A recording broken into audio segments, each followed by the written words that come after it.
वालेकुम। हरकले इश्तियाक अहमद आपसे मुखातिब हूँ।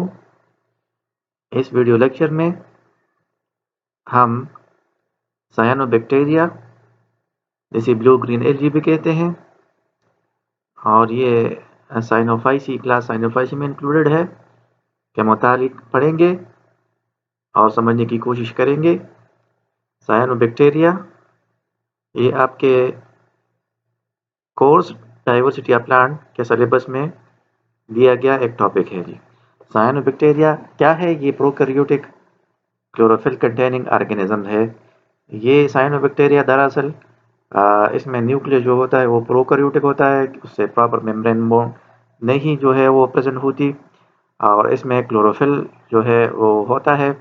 हैबिटेट वास्ट हैबिटेट में जो है ये ग्रो करता है, हर जगह मौजूद होता है। फ्रेश वाटर में ये हो सकता है, हॉट वाटर में स्प्रिंग जो होते हैं उसमें मौजूद हो सकता है, पॉन्ड्स जो मुख्तलिफ किस्म के होते हैं, तालाब वगैरह, डिचेस में, नदी नालियाँ जो होते हैं अक्सर उसमें पानी जमा हो जाता है, तो उस डिचेस में जो है ये पाया जा सकता है। मॉइस्ट सॉइल में जो है इसकी स्पीशीज अवेलेबल है। सम जो है वो एंडोफाइट्स हैं, मतलब कि दूसरे प्लांट के अंदर जो है वो रहते हैं। फॉर एग्जांपल नास्टाक और एनाबिना, ये इंथोसिरस के इंथोसिरस ऑर्गेनिज्म है, प्लांट है। आपने नाम सुना होगा, ब्रायोफाइट से उसका ताल्लुक है, तो उसके इनसाइड जो है ये नास्टाक और एनाबिना ये पाए जाते हैं। इन ऐसे प्लांट को जो दूसरे प्लांट के कैविटीज़ में रहते हैं, इनसाइड अदर प्लांट जो है रहते हैं, इसको एंडोफाइट्स कहते हैं। सम जो है कुछ मेंबर इसके वो लाइकेंस में भी है, फंजाई के साथ एसोसिएशन में होते हैं और दोनों को जो है उसमें फ़ायदा होता है, सिम्बायोसिस वो बनाते हैं। सम स्पीशीज़ में जो है वो मेरीन भी है, जो मेरीन समुद्री पानी में जो नमकीन पानी होता है, खारा पानी होता है, उसमें भी इसके मेंबर जो है वो रिपोर्टेड है। सेल स्ट्रक्चर के मुताबिक पढ़ते हैं तो मोस्टली ये यूनिसेलुलर होते हैं या खलवी होते हैं और यूनिसेलुलर स्पीशी में फॉर्म कॉलोनी, जो इसमें यूनिसेलुलर स्पीशी है वो कॉलोनीज बनाते हैं। ठीक है, ये कॉलोनी अक्सर जो है वो रो शक्ल की में होती है। सेल्स उसमें जो है एंड टू एंड अटैच होते हैं और प्रॉपर वो रो बनाते हैं। ठीक है, सच रोज आर नोन एज ट्राइकोम्स उसको कहा जाता है। देख ले, ये आपको जो है वो नज़र आ रहा होगा, या आप ये मुलाहिजा करें तो इसमें ये cell end to end attach है। ठीक है, तो वो जस्ट लाइक बीट्स जो तस्बीह होते हैं उसके दानों की तरह है।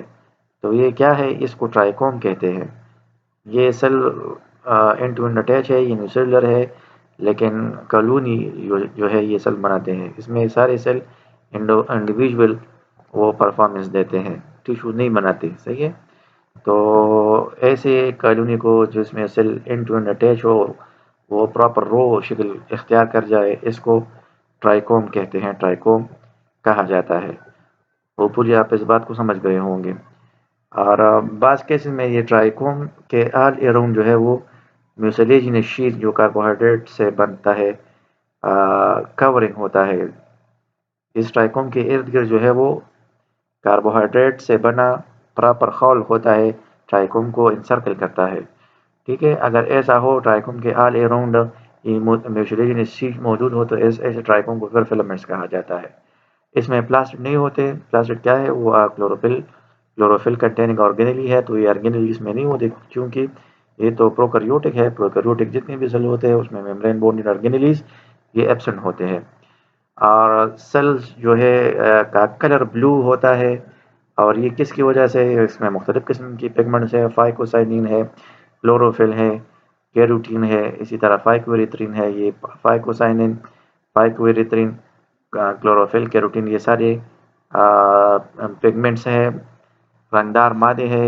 ये लाइट एब्जॉर्बेंस में जो है वो मदद करते हैं। हर एक पिगमेंट, हर एक केमिकल कंपाउंड अपना ख़ास वेवलेंथ लाइट का ये एब्जॉर्ब करता है। फाइकोसाइनिन का आप स्ट्रक्चर भी मुलाहिजा कर सकते हैं, देख लें। इसमें ये 4 पायरोल रिंग्स होते हैं, 1 2 3 4। पायरोल रिंग में नाइट्रोजन होता है और ये 5 कार्बन है, 5 साइड इसमें है, तो ये 4 का पायरोल रिंग होते हैं। और ये मिथाइल ग्रुप जगह जगह अटैच है। इसी तरह कार्बोक्सिलिक ग्रुप 2 इसमें आए हैं। ठीक है, फाइको एरिथ्रीन में और फाइकोसाइनिन में फ़र्क क्या है? यह आप मुलाहिजा करें इस कार्बन पैरुल रिंग के इस कार्बन नंबर 1 2 3 3 पर यहाँ 4 कार्बन अटैच है, यही से H3। तो यहाँ क्या होता है, तो वहाँ से H3 था, यहाँ से H2 आ जाता है, और इस कार्बन और यह भी कार्बन है, इसके दरमियान डबल बॉन्ड आ जाता है। तो सिर्फ यही फ़र्क है, बाकी बिल्कुल सेम टू सेम है। होपफुली आप बात को समझ गए होंगे। इसी तरह हमने कहा कि इसमें चूँकि ये प्रोकैरियोटिक है तो मेम्ब्रेन बॉर्निड ऑर्गेनेलीज जो है वो एब्सेंट है, इसमें डेफिनेट न्यूक्लियस एब्सेंट है। एक्स्ट्रा फूड इसमें जमा होता है, वो ग्लाइकोजन फॉर्म में ये स्टोर करते हैं। ठीक है, ग्लाइकोजन जो एनिमल्स का वो स्टोरेज मॉलिक्यूल है ना। सम ऑयल्स एंड प्रोटीन भी पॉसिबल है, इसमें हो सकते हैं ऑयल फॉर्म में या प्रोटीन फॉर्म में भी खुराक की स्टोर कर सकता है। ये देख लिया आप, इलिस्ट्रेशन ये दिया गया है डायग्राम। ये आउटर आपको ये शीट है, ये फर्स्ट सर्कल क्या कवरिंग, ये शीट म्यूसिलेजिनेशन कार्बोहाइड्रेट से बनता है, बाद में होता है, बाद में नहीं होता। इसके बीनीथ जो है सेल वॉल लाई करता है, सेल वॉल ये L1 L2 L3 L4 layers, L for layers. तो सेल वॉल जो है वो 4 लेयर्स में होता है, first layer, second layer, third layer और फोर्थ लेयर। ठीक है, सेलुलोसिक है, पेक्टिक सब्सटेंस इसमें हो सकते हैं। और इनसाइड फिर सेल वॉल के प्लाज्मा मेम्ब्रेन है, या जिसको सेल मेम्ब्रेन भी कहा जाता है। और सेल मेम्ब्रेन के इनसाइड ये आपका साइटोप्लाज्म है, साइटोप्लाज्म में DNA वगैरह भी मौजूद होते हैं, और इसमें पिगमेंट्स वगैरह भी इसमें मौजूद होते हैं। ठीक है, तो ये साइटोप्लाज्म में ऑर्गेनिक और इनऑर्गेनिक सब्सटेंसेस का मजमुआ होता है। पानी इसमें जो है 80% 70 to 80% पानी होता है, बाकी इसमें साल्ट्स हो सकते हैं, इसमें प्रोटीन्स, कार्बोहाइड्रेट्स और लिपिड्स वगैरह ये सारे ये मौजूद होते हैं। ये देख लिया, आपको ऐसी सिचुएशन आपने देखी होगी। ये पानी में ये ग्रीन कलर ये सारा ये क्या है, ये साइनोबैक्टीरियाज है, जो है ब्लूम बनाता है। रिप्रोडक्शन का के मुतालिक पढ़ते हैं तो इसमें ए सेक्सुअल रिप्रोडक्शन होता है और सेक्सुअल रिप्रोडक्शन इसमें एब्सेंट है। तो ए सेक्सुअल रिप्रोडक्शन मुख्तलिफ तरीक़ों से हो सकता है, हार्मोगोन्स के थ्रू होता है। हार्मोगोन्स क्या है, हार्मोगोन ये देख ले, आपको डायग्राम में नाश्ता करे, डायग्राम दिया गया है, इसमें ये सेल्स है, इंटू अटैच है।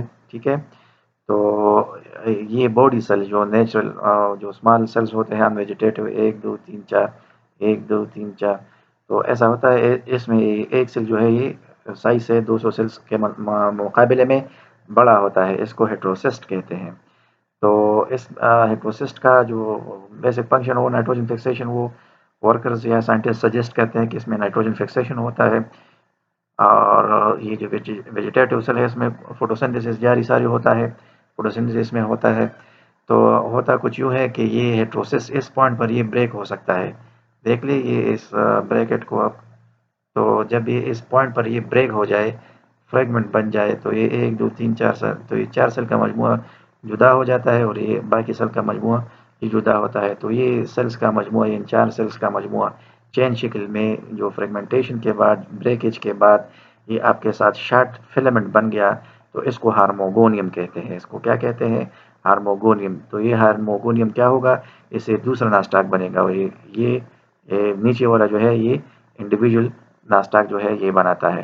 तो ये क्या है, ये टाइप ऑफ एसेक्सुअल रिप्रोडक्शन है, जिसमें फिलामेंट ब्रेक हो जाता है। ये रो और जो फिलामेंट ब्रेक हुआ तो उस फ्रेगमेंट को हार्मोगोनियम कहते हैं। क्या, एक हार्मोगोनियम, और अगर ये यहाँ से जुदा होता है तो ये आपका हार्मोगोनियम बनेगा। तो ये हार्मोगोनियम के थ्रू आपका एसेक्सुअल रिप्रोडक्शन हो सकता है। इसी तरह हेट्रोसिस्ट के थ्रू भी हो सकता है। अगर ये हेट्रोसिस्ट यहाँ से हार्मोगोनियम जुदा हो जाए, यहाँ से हार्मोगोनियम जुदा हो जाए, तो ये हेट्रोसिस्ट ये बाकी रहता है, ये बाकी रहता है। इसमें फिर कैपेबिलिटी होती है कि इससे दूसरा ऑर्गेनिज्म बने, दूसरा ब्लू ग्रीन एलगी से बने। देख ले, इसी तरह एकाइनिड्स के थ्रू जो है वो हो सकता है। एकाइनिड जो है आम बॉडी सेल्स होते हैं, लेकिन अनफेवरेबल कंडीशन में वो क्या कर जाते हैं, खुराक जो है एक्स्ट्रा स्टोर कर देते हैं। ये देख लिया आप, ये फिलामेंट आपको नज़र आ रहा है, इसमें ये हेट्रोसिस्ट है, ये हेट्रोसिस्ट है, और ये आम वेजिटेटिव सेल है। ये सेल आप मुलाजा करें तो ये आम सेल्स से ज़रा साइज़ में बड़ा हो गया है, और ये जो है किस वजह से, एक्स्ट्रा फूड की वजह से अनफेवरेबल कंडीशन में होता है, तो ये सारा फिलामेंट ख़त्म हो जाता है या ब्रेक हो जाता है, ये एक यूनिट जो है वो सर्वाइव करता है। तो इस एक सेल में फिर ये कैपेबिलिटी होती है कि इससे दूसरा ब्लू ग्रीन एल्गी आपका वो बन सकता है। ऐसे सेल को क्या कहते हैं? ये रेस्टिंग स्पोर भी कहलाता है, या हेप्नोस्पोर भी इसको कहते हैं, और इसको एकाइनिड भी कहते हैं। तो एकाइनिड के थ्रू भी सेक्सुअल एसेक्सुअल रिप्रोडक्शन वो पॉसिबल है। इसी तरह एंडोस्पोर के थ्रू भी जो है रिप्रोडक्शन होता है। एंडोस्पोर क्या है? एंडोस्पोर बाई जो ये आप वेजिटेटिव सेल आपको नज़र आ रहे हैं, ये नवीना के वेजिटेटिव सेल का दन के अंदर जो प्रोटोप्लाज्म है वो डिवाइड हो जाता है 1, 2 और 3, 4 पीसेस में। ठीक है, ये साइड के लिए देख लें। तो इसके अंदर जो ये साइटोप्लाज्म है अलॉन्ग विद डीएनए, तो वो मेनी फ्रेगमेंट में डिवाइड हो जाता है, और हर फ्रेगमेंट से वो स्पोर की शक्ल जो है वो उससे बन जाता है, स्पोर बन जाता है। ठीक है, तो चूंकि ये इनसाइड द सेल होता है, ये स्पोर बन जाते हैं, तो इसको एंडोस्पोर कहते हैं। और जो ही ये सेल रप्चर होता है, ये एंडोस्पोर बाहर एक्सपोर्ट करते हैं, और वहाँ पे क्या हो जाता है, इसे हर स्पोर में ये कैपेबिलिटी होती है कि वो आपका इंडिविजुअल वो ब्रो ब्लू ग्रीन एलजी वो बनाए। सेक्सुअल प्रोडक्शन हमने पढ़ा, वो इसमें एब्सेंट होता है। ये देख ले, ये आप यहाँ ये हेटेरोसिस्ट है, फिलामेंट इनटू अटैच है वेजिटेटिव, और ये आपका एक काइनिड है हेप्नोस्पोर इसको कहते हैं। ये आम साइड सेल से बड़ा हो गया है ना, तो अगर ये डाई कर जाए ये सारा फिलामेंट, ये हेप्नोस्पोर रेजिस्टेंस होता है, एक्स्ट्रा इसमें जो है फूड स्टोर होता है, तो अनफेवरेबल कंडीशन को ये सर्वाइव कर सकता है, और जो ही हालात इसके लिए साजगार बनते हैं तो ये जर्मिनेशन स्टार्ट करता है। होपफुली आप बात को समझ रहे होंगे। इकोनॉमिक इम्पोर्टेंस के मुतालिक पढ़ते हैं, तो इकोनॉमिक इम्पोर्टेंस का मतलब क्या है? एक ऑर्गेनिज्म का या एक ग्रुप ऑफ ऑर्गेनिज्म का, उसके फ़ायदे और नुकसान दोनों। बेनिफिशियल एस्पेक्ट इसका है नाइट्रोजन फिक्सेशन ये करते हैं। एक इम्पॉर्टेंट टास्क है फ्री नाइट्रोजन को, एलिमेंटल नाइट्रोजन को कंपाउंड नाइट्रोजन में कन्वर्ट करना, इस प्रोसेस को नाइट्रोजन फिक्सेशन कहते हैं। ये खासा जो है साइनोबैक्टीरिया या ब्लू ग्रीन एल्गी में कुदरत ने रखा है। इसमें नाइट्रोजनेज एंजाइम होते हैं, वो N2 और प्लस O2 यानी नाइट्रोजन और ऑक्सीजन का रिएक्शन जो है वो कैटालाइज करते हैं नाइट्रोजनेज, और उसको NO3 में कन्वर्ट करते हैं। NO3 में जब ये कन्वर्ट हो, इस प्रोसेस को नाइट्रोजन फिक्सेशन कहा जाता है। NO3 में क्यों चाहिए? NO3 फॉर्म में प्लांट जो है नाइट्रोजन जो है वो एब्जॉर्ब करता है, एलिमेंटल नाइट्रोजन वो एब्जॉर्ब नहीं कर सकता। और चूंकि नाइट्रोजन का तो रोल है ये आप जानते हैं, डीएनए में है, आरएनए में है, अपने प्रोटीन में है, तो ये चाहिए, प्लांट को भी चाहिए और एनिमल्स को भी चाहिए। हम एनिमल पर प्लांट कंज्यूम करते हैं, उससे नाइट्रोजन की जो है वो अपनी ज़रूरत पूरी करते हैं। तो नाइट्रोजन ये एक इम्पोर्टेंट स्टेप है इकोलॉजिकल इकोसिस्टम, इकोलॉजिकल जो है वो एक प्रोसेस है, और ये साइनो बैक्टीरिया परफॉर्म करते हैं। इसी तरह रोल इन सॉइल बिल्डिंग में इसका रोल है।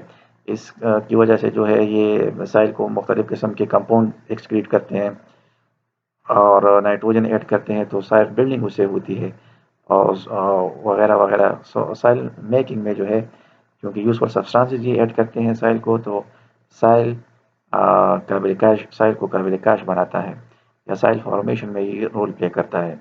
इसी तरह हार्मफुल एस्पेक्ट भी साइनोबैक्टीरिया के है। वो तो डेथ आर फिशेस, इससे टॉक्सिक सब्सटेंसेस जो है वो एक्सक्रीट होते हैं, या अक्सर ब्लूम शक्ल में ये वाटर में होता है ना। तो जैसा कि आपने डायग्राम में हमने जो है मुलाहिजा किया, देख ले इस तालाब को आप देख ले, तो इसमें ये सारा ब्लू ग्रीन एल्गी जो है वो ग्रो कर गया है। तो ऐसी सिचुएशन में वाटर के जो जो इसमें ऑक्सीजन होता है वो सारा अक्सर ये आपके जो है ब्लू ग्रीन एल्गी इस्तेमाल करते हैं, तो फिशेस के लिए वो आ, उसमें ऑक्सीजन कम हो जाता है, या इससे टॉक्सिक सब्सटेंसेस भी का अखराज भी हो सकता है, जिसकी वजह से फिश के लिए क्या है, नुकसानदेह है। दूसरा, डेथ ऑफ एनिमल्स भी काज कर सकते हैं, अगर कोई एनिमल इसको कंज्यूम कर ले, तो ऐसे ऐसे इसमें है टॉक्सिक कि वो डिजीज़ का सबब जो है वो बन सकते हैं, और एनिमल्स के लिए वो लाइफ थ्रेटनिंग हो सकते हैं। इस तरह वाटर पॉल्यूशन का तो ये ज़ाहिर है कि जब इसमें ये blooms of blue green algae grow कर जाए तो वो वाटर जो है अनेबल हो जाता है for drinking purposes. Let's take a brief overview. In this video lecture, we have discussed about blue green algae जिसको साइनोबैक्टीरिया भी कहा जाता है। हमने साइनोबैक्टीरिया को पढ़ा, उसको समझा कि ये प्रोकैरियोटिक ऑर्गेनिज्म है, उसके हैबिटेट के मुतालिक हमने पढ़ा, सेल स्ट्रक्चर के मुतालिक हमने पढ़ा और रिप्रोडक्शन के मुतालिक पढ़ा। एसेक्सुअल प्रोडक्शन इसमें होता है हार्मोगोन्स के थ्रू और हेटेरोसिस्ट के थ्रू, एकानिड के थ्रू और एंडोस्पोर के थ्रू। सेक्सुअल रिप्रोडक्शन इसमें एब्सेंट होता है। हमने इकोनॉमिक इंपॉर्टेंस ऑफ साइनोबैक्टीरिया को डिस्कस किया जिसमें बेनिफिशियल एस्पेक्ट्स भी आते हैं और हार्मफुल एस्पेक्ट भी आते हैं। होपफुली आप समझ गए होंगे। वीडियो को शुरू से लेकर आखिर तक देखें और पास करके जो है वो आगे जाए। सुनने का, समझने का, टाइम देने का बहुत बहुत शुक्रिया। खुश रहे, आबाद रहे।